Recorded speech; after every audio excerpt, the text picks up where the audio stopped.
Welcome to the Kaftan Communities team. We're pleased to have you join our over 55-year organization that gives thousands of people the very best housing. No wonder we're named one of the best property management companies of the year and best owners, not to mention our recent Best Places to Work awards. I'm Jeffrey Kaftan, our president. In the next few minutes, we're going to tell you all about us, our standing tall values, why we choose to own and manage people's homes, and our goal, which is to be the most respected, admired property management company in Detroit.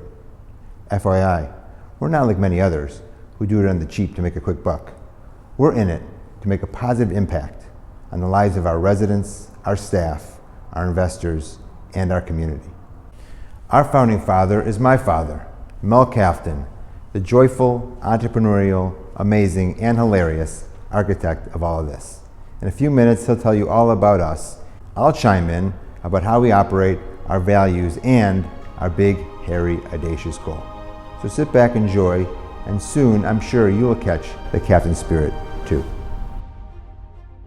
So Jeffrey, I know you have always wanted me to do a little video of my career, and I'm also proud of my career. So I guess I'll start with 56 years in the building business. What do you think about that, 56 years in the business? I mean, did you think that you'd be 56 years? I never thought it would be like this, and I'll tell you how I started. Very simple. I got out of high school. My father wanted me to go to college. I went for 6 months. I said, Dad, this isn't for me. I'm doing this for you. I can't do it. It's my life. I can't do what I want to do. He said, what do you want to do? I want to learn the building business. He said, what do you know about the building business? My father is a pharmacist, had a nice little drugstore, made a nice living. And my brother's a doctor, so he felt if I wasn't college educated, I'll never get anywhere. I said, Dad, here's what I know about the building business. Mr. Heckman lived down the block. I was friends with his daughter. Mr. Sarko lived in a big home in Palmer Woods. I was friends with his daughter. And Mr. Jaffa, his son, and I were close friends, and he was a big-time builder, developed lots and built. And he says, so what does that mean? I said, Dad, all three have the same thing in common. He says, what's that? Building business, Cadillac convertible, and a suntan in the winter. Why would I want to learn any other business? So he looked at me and I says, that's what I'm going to do. And then now I have my quest. So I went to Mr. Sarko. He was the most friendly of the three. And he took a liking to me. And so I told him what I want to do. And he says, well, I said, he says, you got to find a builder, but you don't want a young builder because they don't know what they're doing. And you don't want an older builder because he ain't got any time to teach you. What you really want is someone who are 35, 40 years old, been a little while, and that pay their bills. So we did some search and everything else, and I found out Stewart Homes, Irv Goldfarb and Max Schaefer used to build 100 homes a year in Livonia. I went out to see him, and I talked to him a little bit, and he says, okay, what's your experience? I says, Mr. Goldfarb, I don't have any experience. I want to learn the business. He says, well, how can I hire you? I says, I'm going to make it so simple for you. And no one ever offered you this. No employee, before or after. He says, what's that? I don't want to check. No money. You just got to teach me one thing every day. And I'll tell you, within 6 months, I will be running this whole development. If you think if I'm going to have to lay bricks, we're in trouble. Or do plumbing, we're in trouble. But scheduling and making sure the jobs come out right, you got the right man. So he says, it was Friday. He says, I'll talk to my partner. I said, Mr. Goldfarb, I'll be here Monday morning at 7:30. Something for nothing? I seem like a responsible individual. He smiled, and that's it. And that's how I got started. Is that the first thing you did in business? What in entrepreneurship and business? What was the first thing? Well, I was 10 years old. I went in the marble business. Now, I'm not talking marble tops. I'm talking playing marbles. And in those days, they didn't just do a circle and try to shoot them. They used to set up things, and you have to throw and hit it. And if you hit it, you get it. So my brother's 5 years older than me. he got some marbles, and then they played a little bit, and I don't know where he got them, but he brought me back a bag of marbles. He says, here, you got your start. So I went ahead and I looked around and saw what was happening, so I went ahead and I went to the dime store and bought a Boulder Puri. It's a big round clear thing. And I set it up. And I said, okay, I'll let everyone know. When lunchtime comes, I'm setting up a Boulder Puri. You know, so they had to stand, I had to make them stand back about 20, 25 feet. It's amazing. And I would sell, oh, by the way, I would sell them marbles. 4 marbles for a penny, 20 marbles for a nickel. I didn't give them any discount. I don't think, they were too young to know about that. They didn't know 20 for a nickel, that sounds good to me. Anyways, so, and I would sell the marbles, and then I'd say, okay, and I would hire 2 guys to work with me. So, and I said, when I say go, cover your face, because they're too far. They're gonna be throwing the marbles at us. Just cover your face. What happens if they hit the Puri? They win the Puri. If they hit it, they won it. But they couldn't hit it. They couldn't throw it 25 feet. And if they did, it bounced. And if they did, big deal. It was, you know. So no one ever hit it. So then they started throwing them, and then my guys would pick it up. I'd give them 5, 6 marbles each for helping me pick them up. And then I would sell marbles again, and I would say, we're setting up the Boulder Puri and a mini Puri after school. And we have marbles for sale. And that's what I do every day. I'd come home with I'd make about $1 a day, and I'd have more. I had so many marbles. So marbles was out, and then I gave them all to a cousin of mine, who I had, it's either 9 or 11, but it was a lot, of these big potato chip cans full of marbles. Some were Puris, some were Boulder Puris, some were regular marbles. Amazing. And I gave them away, and he blew them off. He didn't care. After you started working for Stewart Homes, Yeah. Goldfarb, right? Yeah. What did you do? How'd you get into business yourself, in the building business? Well, I was there with him for about 2.5 years, and they were starting a new subdivision, and they said, you want to be 20%, you got to come up with $100,000. So I said to Irv, if my father's going to lend me $100,000, I don't need a 25% partner. I can be 100% partner. Well, I appreciate it, but no. I'm moving on myself. I bought some lots and started building little houses in the east side. The first one was, we saw some lots for sale off of DeQuinder and 8 Mile Road. 20 lots. And the guy wanted $10,000. So fine. So at the closing, he said to us, oh, you can build apartments there? Oh, no. He says, oh, no, it's zoned for apartments. You can build houses, but it's zoned for apartments.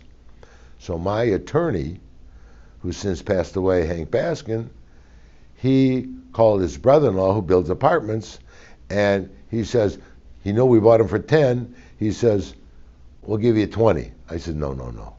I called Mr. Sarko. He said, it's worth at least $1,000 a lot. 30,000, that's the price. Otherwise, I have other guys that will buy them. Because that would give me a kitty to really start building houses, $30,000. So, and that was a lot of money. It's not like today. Let me give you an example. A Chevrolet convertible then was $3,000. So you can picture what $30,000 was worth then. And how much did the house go for? The house you were selling? Oh, $14,990 with Goldfarb. 1,200 square foot, full basement, 60-foot lot on a beautiful subdivision in Livonia. We sold that piece for $30,000, and then now we're in business. So we bought I think the first ones we bought was in Southfield off of 12 Mile Road, 4 lots. I think we paid $1,500 a lot, $6,000, and we built 4 houses. And it's a funny story. So the first guy, this guy, Tracy something, he buys a lot, and he puts in some extras and everything else. He wants everything perfect. Comes to the closing, he's $4,500 short. How do we close? You don't have the money. Well, I'll pay you back. Wait, it doesn't work that way. So he says, I have a Lincoln, a 3-year-old Lincoln 4-door. It was a cool car. He says, it's worth about $6,000, but let's call it even. So then that's how I got started in business. And basically what I realized is that if I can find the trades on the weekend for cash, I'll save a lot of money. Cheaper than, because there'll be no bosses involved. And I used to go around the subdivisions and look for carpenter crews and plumbing crews and everything else. And I would say to the carpenter crew, I'm putting in 5 basements. It takes a crew a weekend of Saturday and Sunday to rough in one of those little houses. So I need I have as many crews you can get me. He said, I can get you 2 crews, so then maybe I'll get a third. I don't remember how I did it, but then they came back the next weekend to finish up the last couple basements.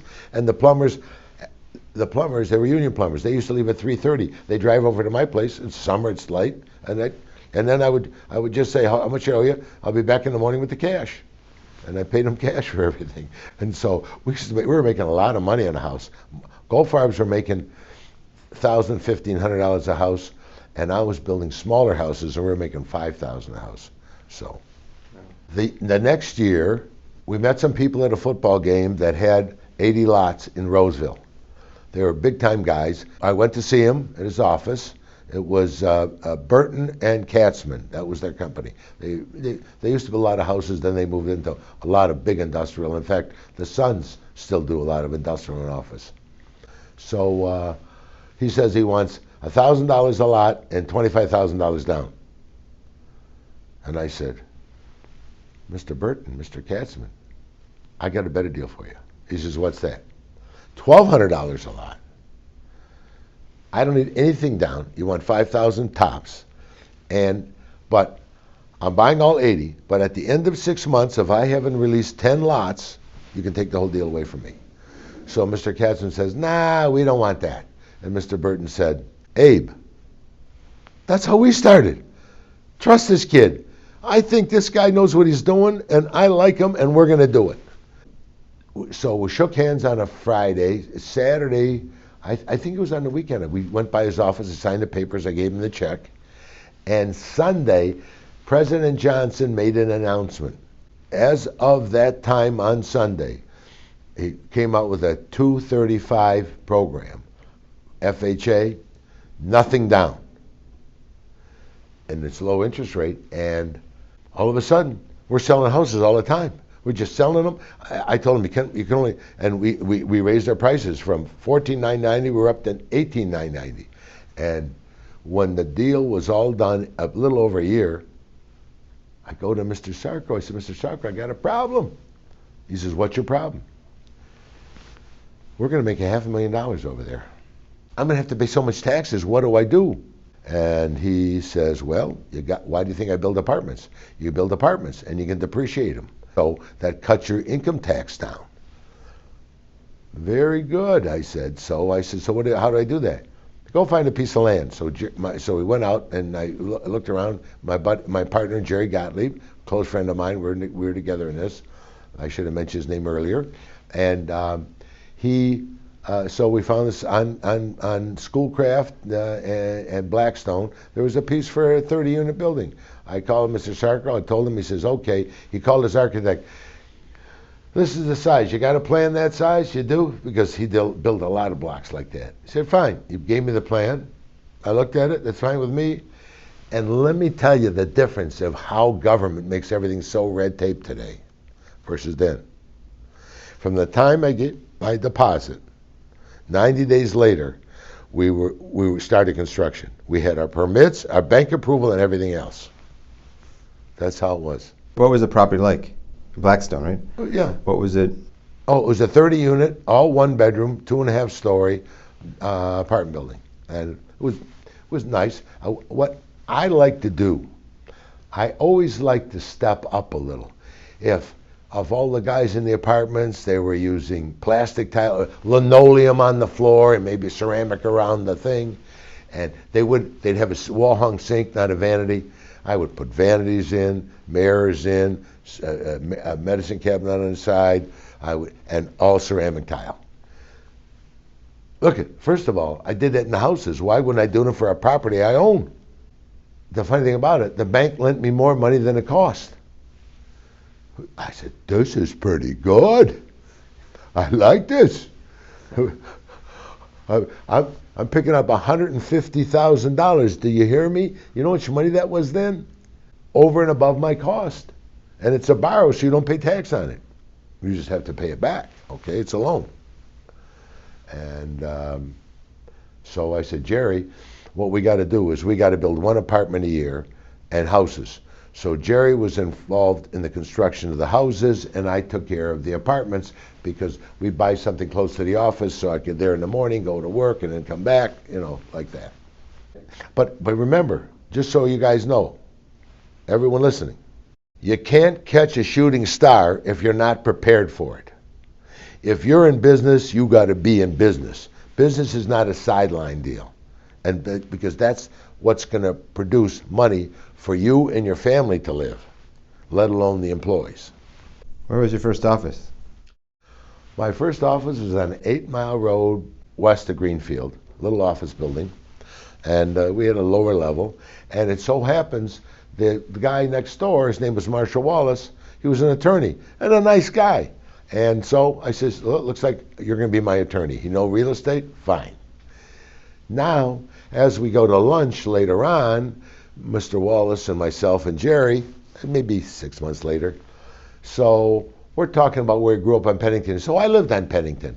I said, really, where'd you live? He's on the corner of Margarita. Well, I lived between Pickford and Margarita.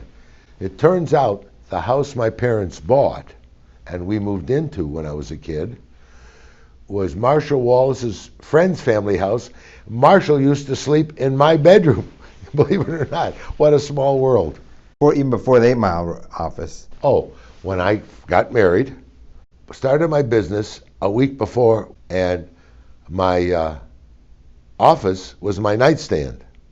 And I said, I can't put anything on the nightstand. I have to have my office. I have my files and stuff like that. That's where it was. So how did the company grow? I think what happens is, I love the business. It's so exciting to be out there in the morning with the trades and this, and every time there's a problem to figure it out. So I finished something. Once I bought a piece of land and once that project was under construction, I went out to look for another piece because I know when that's done, I got people, I got employees. What are they going to do? Stand around? I'm not going to let them go. I'm spending all this time training them. So I'd find the next one, and that's how it just kept on going. And then I used to build small ones that were easier, and then I started getting bigger. And then I say I should have been all bigger ones. And that's it. We just kept on building. And then finally, when Jeffrey came in our business, he had just got out of school, and I had his MBA. And that's when we had to do budgets. I never did budgets. I figured, whatever it costs, it costs. I knew what my houses cost. I knew what my buildings cost, but he means running the operation, each apartment project. I figured, hey, if it needs a new pool heater, what's the difference? It's in a budget or not, you got to replace it. So what do I care? I just knew, I could tell at the end of the month how much money was in the bank. I knew we were doing fine. What about, so you're doing housing, you're doing apartments, but then you got into other types of construction. Well, yeah, we built some office buildings. And we did a shopping center, and then we did a couple shopping centers for the bank. We got a fee. And you know what? Ed Rose and Sons, this is big time people. They have over 90,000 apartments around the country. They've got 5 jets going full time, flying people out to different states for zoning, for this, for that, superintendents, all that stuff. Big time company. But I fly planes, and so did Sheldon Rose. So we both were at the same FBO, the place where we kept our planes. So we'd go flying with him sometimes. Ted Jacobson's another builder, attorney builder. So I went with Sheldon one day. We were flying, went to Traverse City, have lunch. So he flew with his plane. And I said to him, you know, Sheldon, we're talking. I said, you buy a piece of land for 1,500 units, and you sell off the front, the commercial. What's the big deal? You have the plan, slap it up, and you have the rental. He says, that's what we used to do. You know what we found out? That's not our forte. I says, well, that's the reason I asked you. I got a shopping center. I got some other stuff. I said, I just never make any money with them. So he says, well, we sold them all. I walked in one day. I said, that's what I did. We got on the plane. We had lunch. I said, thank you. I'm going to take care of business. I went there. I started to bring them in. I said, look, I want these all sold. We'll pick a number. It don't have to be the biggest number. I want rid of them because we're doing a lousy job and it's taking too much time. We were renting a store for $1,200 a month. I'm renting an apartment for $1,200 a month. I don't have to hear nothing. They pay the rent and that's it. So this is the rule of money. People who borrow and don't pay back can't borrow from people again. People who borrow and pay back have the ability to walk back in head tall and ask if you have a problem. Remember that. That's how the world works. So I built that first one. I'm building the house and I got to look for a site. I found the site in Madison Heights, but I also was building a project in Berkeley. So that was a 20 unit and Madison Heights was 40. So I called up Mr. Goldfarb, my old boss, he's just the most fabulous man. He was just so smart and so nice. He was a great guy. Always had him and his brother, tremendous trust in me. So I called him up. I said, I saw the site for 40 units. I can't handle it all. So you want to be, you and Chuck are 50-50 and Jerry and I are 50-50. They said, fine, I need 40 grand. I said, come on, I'll show you the property. They said, Melvin, you know more about this than we do. We'll send you a check. We're busy. So for them, it was only $40,000 to them. So I said, great. And that was Chatsford. And what happened was, in between that and doing the next big project, which was Colony Park, Mr. Sarko and Mr. Rose and Mr. Heckman built bare bones type of stuff. They never. So when I would build up, they would say, buy the cheapest brick. What's the difference? They don't rent brick. And so I didn't like that. So I bought the corner at 12 Mile Road in Lasher. And I was the big partner, and then my brother and Mr. Goldfarb and both Goldfarb brothers. And I said, I want it to be nice. The brick's got to be nice. Landscaping's got to be nice. Hallway's got to be nice. Because let's face it. You got 16 units in a building. If you have nice wide halls, landscape nice, good looking carpet, nice looking ceiling, nice lighting, nice chandelier, what goes on in the apartments? I don't know what kind of furniture. They might have expensive furniture or cheap furniture. But when someone's coming to visit you at your house, it doesn't start in your door. It starts from the time they show up at the project, how they feel about you. It's like people say, dress for success. It doesn't make you a better person. It gets you in the door because you look better. And that's how, and as a matter of fact, in the city of Southfield, I went to them and I worked with them. I said, you guys don't have any kind of a landscape requirements. You should. Don't get crazy. Don't say 4-inch trees because the guys can't afford to plant that. But they can 1.5 inch and little smaller shrubs, but it all grows up. In 5 years from now, you'll see a whole difference. You got to start somewhere. The longest journey starts with the first step. And so they did that. That's what they worked on. I don't know if they've changed it since, but we've never had a problem. And so that was Colony Park. I wanted it to be right. And, but you always say there's a philosophy about the Cadillacs. Oh. So when I wanted to do that, I says, well, look, this is how I look at it. General Motors makes Chevys and makes Cadillacs. In those days, it used to be common knowledge, the cost of the construction between a Chevy and a Cadillac was only $500. What cost them a lot of money in the Cadillac is all the promotion, selling luxury, a lot of advertising. So that's what cost them. Chevys, you didn't have to do that. And I said, that's what I want to do. I want to take an apartment project, pretty landscaping, a little nicer brick, some nicer shutters, a nice hallway. That's my Cadillac. And it worked. Hunter's Ridge was on 11 in Lasher. I was on 12 in Lasher. That was a big project, a nice project. It was okay. So I stepped everything up, even in my unit. Everything more. It cost me a little more, not much. And I was getting $100 a month more than they were at Hunter's Ridge. It was new, it's fresh, and they liked it. And so pretty things you get paid back for. So you took that along, and then as you got into the bigger properties like Westbury Village and Fox Point. I had to be right, had to be nice, and I would fight everyone. I wanted to be a certain way. The other philosophy was I couldn't be there all day, every day. So we would have a plan, and we'd rough in one building. All the trades knew there's going to be some changes. You ain't going to be able to charge for those. You gave me a bid, and we understand, and your bid ain't that tight. I mean, it's one thing if I have to change them after you put them in. But the first building, we go around, make sure closets are the right size, everything else is the right size, bigger closets, and all the little things we had to get right.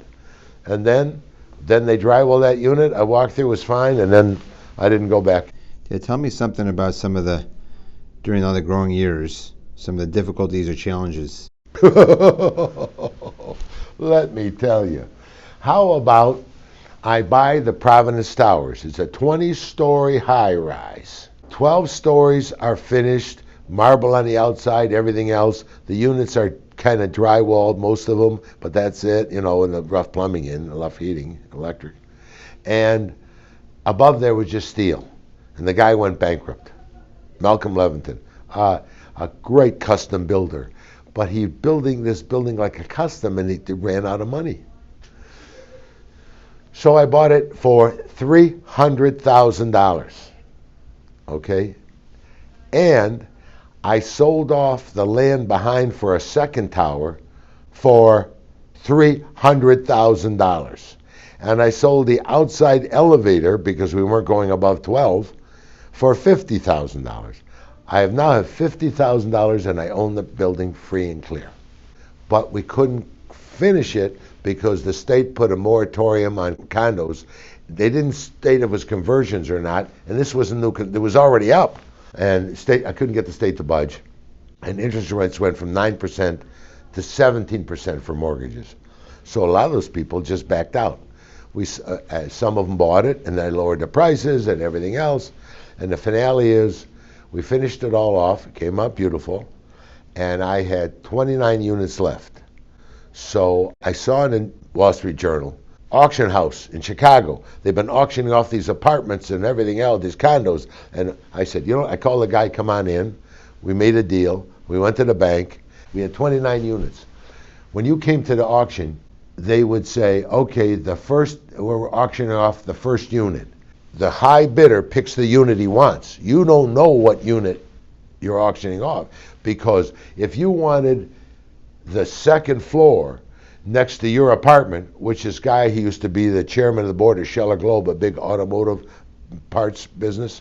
He had the second floor, and he bought that. He wanted that unit for all his antiques. That was the first unit. That was the highest unit sold.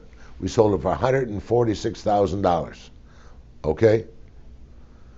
We would have never got that kind of money. That would have been when the last one sold. That was so cool. So anyways, in an hour and 20 minutes, we sold all 29 units. Of course, I remember I owed the bank. I had sold about 23 units, and the guy from Michigan Bank comes, he's all excited. Yeah, we're paid off, we're paid off. I said, paid off, you're paid off. Meanwhile, I'm losing $1 million.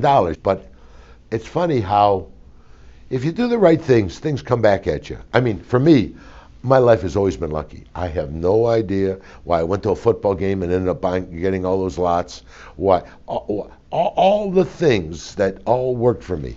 That was Saturday. So Sunday, it was about 5 o'clock. I get a phone call from the chairman of the board of Manufacturers Bank. He said, you know who I am? I've heard your name. I've never met you. He says, well, I was at the auction, and I was impressed. Most other builders, they don't know what to do, and everything else, they run bankruptcy attorneys and all that. You just handle the problem. He says, I like builders like that. I like businessmen like that.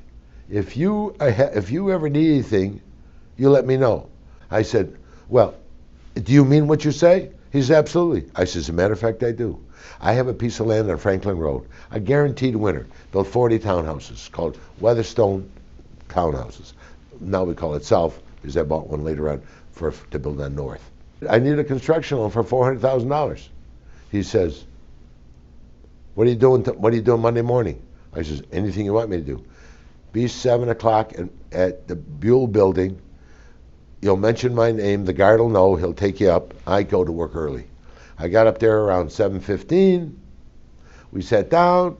We had some coffee, had a donuts or two, whatever, and we're talking, and he wanted to know about me, and we talked and all that. And I showed him the plan.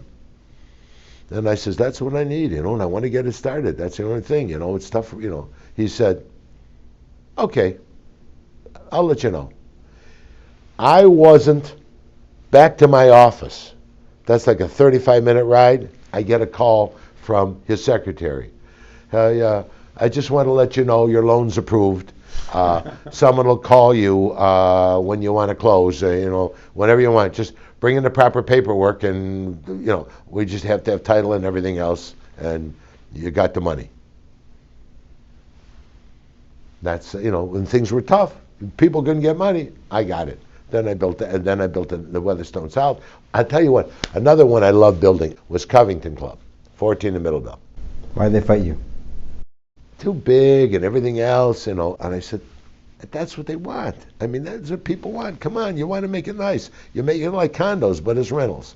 And that's always been a very good property. I tried to do that over on Middlebelt, which is now called Oak Brook, where my brother has a house.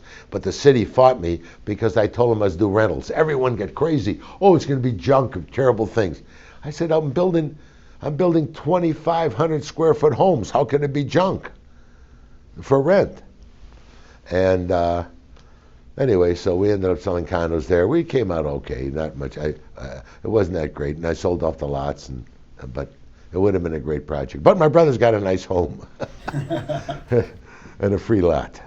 So what about some other triumphs? My two biggest triumphs is Jeff Kaftan and Lori Kaftan. Well, there's a question here about how and why it became the family business. I'll tell you why. Because, first of all, business is always talked in our house. We always talk about it, live it, and listen. My son, listen, he's around it, and he sees it, and it's exciting business. I mean, it's risky, but it's just business. And by the way, my father worked 12 hours a day, 6 days a week in his drugstore. My brother, 12 hours a day, 6 days a week as a doctor, and that's how we work. Because there's always something to do in the business. It's either a problem with a project, building a new one. There's always something to do, and I always like to trust my own eyes, because a lot of employees see it different, and not that they're wrong. It's just that I have a different vision when I see things, and this is how it goes. Especially in most business, but in our business for sure. If you have happy employees, you have happy tenants, or residents, call it, and then you have a happy owner. It doesn't go happy owner and the other two aren't happy. It doesn't work. At least it doesn't work for me. Well, that takes me to our core values. So our core values are first, and the I for first is inspiring positivity. So I kind of view that as part of that happy employees, that whole thing about making sure that, look, we only have so many waking hours here, right. and we might as well have fun while we're doing it, and that trickles down and trickles through to our residents, and ultimately to our owners and our investors. It's good you mentioned. We have some stuff we do ourselves, some stuff that we investors. I have partners for years, for 25, 30, 40 years. They love it. Because they always get checks. They always get checks. And one guy, Doc, said to a couple of friends of mine, do you know why I invest with Melvin? Because his ego is such that he will never let a property fail. Because that means he's the failure. He will never allow that. Talking about the core values, so the F is firm but fair. So we have to say compassion but discipline, not a jerk but not a pushover, when it relates to our team members or our residents. Not being taken advantage of, but really doing the right thing for them. Well, that's my lifestyle. That's my life value. I'm going to tell you something. I have a lot of friends. If I like a person and their wife and they're nice people, I don't care if they're powerful or just working people. I mean, to me, it's people. I like people. So that's my basic life, and I'm one of the most fortunate person in the world to have such a great life, great family, great everything else that came from my parents, and make a great living. So our core values are my family's values. That's how it is, you know. I mean, we have an open door policy. Even residents get my cell phone number. I'm going to tell you a quick story. 2 quick stories, three that I always loved. We'll start with, I built a senior citizens over on Lasher, just north of 11, called Parkrest. 210 units, 2 buildings, 3-story with elevator. So down the block was a very Orthodox synagogue. So they come to us. We have a lot of people who'd like to live in your places, but they can't because you don't have a Shabbos elevator. Shabbos is Friday night, they call it Shabbat, Sabbath. I says, well, I don't even know anything about that. I call my elevator guy. He says, listen, they want to rent 10, 15 apartments. These people want to, but I don't have a Shabbos elevator. He starts laughing. Melvin, we build in New York. We've put in thousands of them. I said, what is it? It's a timer. So it's set so at 6 o'clock when sundown, from then till 6 o'clock Saturday night, every 15 minutes the elevator works, or if someone presses the button, it stops at all 3 floors. The reason why is those real religious people, they're not supposed to do any work. I don't know why pressing the buttons work, but they, religion, they got all kinds of stuff. Okay, so this lady, she's maybe about 30, 40 people moved in already in that first building. And she went downstairs to the card room and they're playing cards and everything else. And then when she went there and she pressed 3, she was on the 3rd floor. And the elevator stopped and she got off. But it got off on 2. She goes to her unit and the door's ajar. She opens it up. She comes running down screaming, I've been robbed, everything's gone. The stunks even stole your carpet. They went back up to her and we showed her. She was on the wrong floor. Oh, she was so relieved. But she was so relieved. She thought this robbed everything. Then there was a lady at Colony Park, Jewish lady, Mrs. Goldberg, never forget. So she calls me up, Mr. Kaftan. I've been here 7 years, yeah. I love my place. I just remodeled my place, wallpaper, this, that. The kitchen looks nice, but the floor, I hate the floor. I hate the floor. I says, you hate the floor? You lived it, so I hate it. I says, so Mrs. Goldberg, I assume you're Jewish. She says, yes. All right, I want you to stand up. She says, what is it about? Just listen to me. Okay, I'm standing. Raise your right hand. Swear in the Jewish Torah, you're not going to tell a person I'm giving you a new floor. I wouldn't tell a person. 3 days later, 3 women come walking to the office because my office was close by. I was on 11, not right by, I was on 11 and Lasher. They're right around the corner. How come Mrs. Goldberg gets a new floor and we don't? I says, do you hate your floor or you just want to get something? We don't like the floor. Okay, you're all Jewish? She didn't do what she's supposed to do. Do you swear in the Jewish? I wouldn't tell a person. I says, well, we'll find out if you will or not. I put it in, I never heard it anymore, but they got all floors too. And then the last one is, this is how I treat people. I have a rule. If a resident gets to me, unless it's something crazy, they usually get whatever they want. So, Covington Club, a lady, they live there 8.5 years. The wife hates the dishwasher because it's tough. It works. She hates the way it stacks. I hear that from my wife. I say to my wife, Jerry, how do you know how it stacks? We eat out every night. She don't cook. Her pots and pans still have the stickers on them. So he says, so he's upset.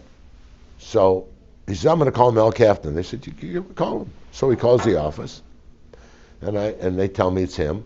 So I go, yeah, sir, what can I do for you? His name Mr. Green. I forget his name, but let's call him Mr. Green. And I said, so what can I do for you? He said, dishwasher. Oh, yeah. He said, could you hold on 1 second? I pull up his name. There 8.5 years, never. I says, okay. You have a problem with your dishwasher. She said, my wife hates the way it's stacked. I said, well, let me explain something to you. You've been there 8.5 years. I've never lost 1 penny rent in 8.5 years.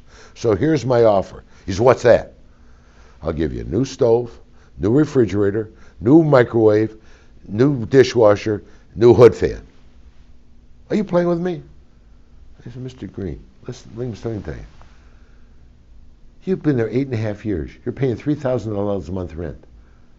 If you were thinking of moving, you wouldn't have called me. You'd have said, live with it. We're moving in a year. But you didn't. So you can have it. He said, I'll call my wife. I'll talk to my wife. I'll call you tomorrow.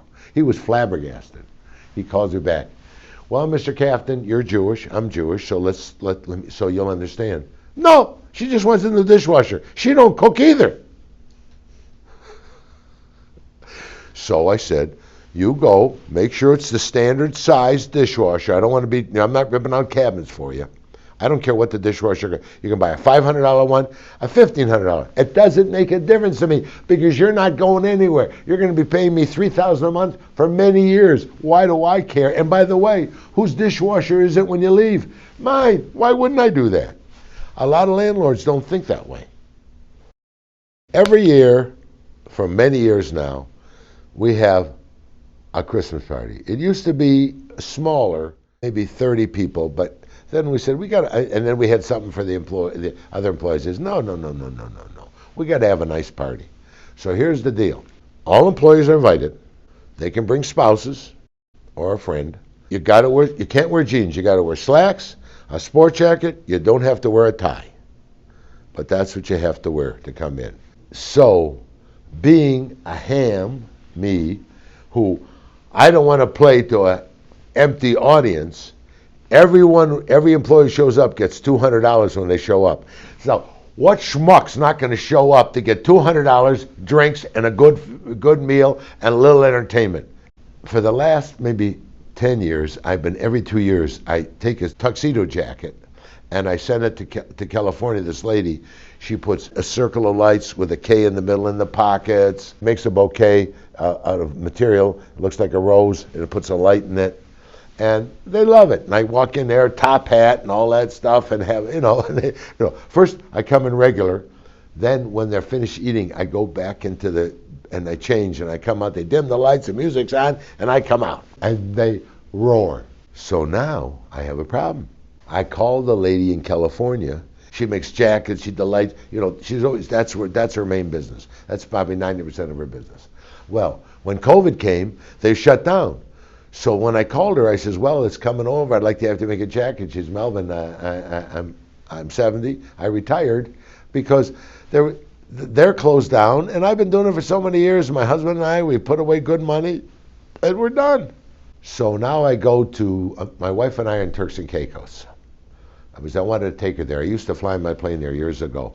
And so we were in Turks and Caicos, and we're in the pool, and I meet this guy, Josh Abbott, and his wife.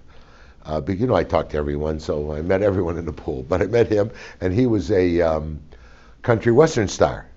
Not a big-time guy, but he's got about 6 albums out, and he's doing well. He plays about 80 gigs a year, so it does pretty well. It's more than one a week. So they're doing fine.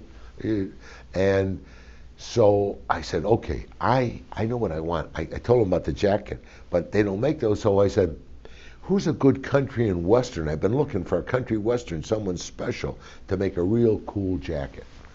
So he's I don't know, and his wife says, there's only one man. Manuel Curvo, that's the only guy. That's the top guy.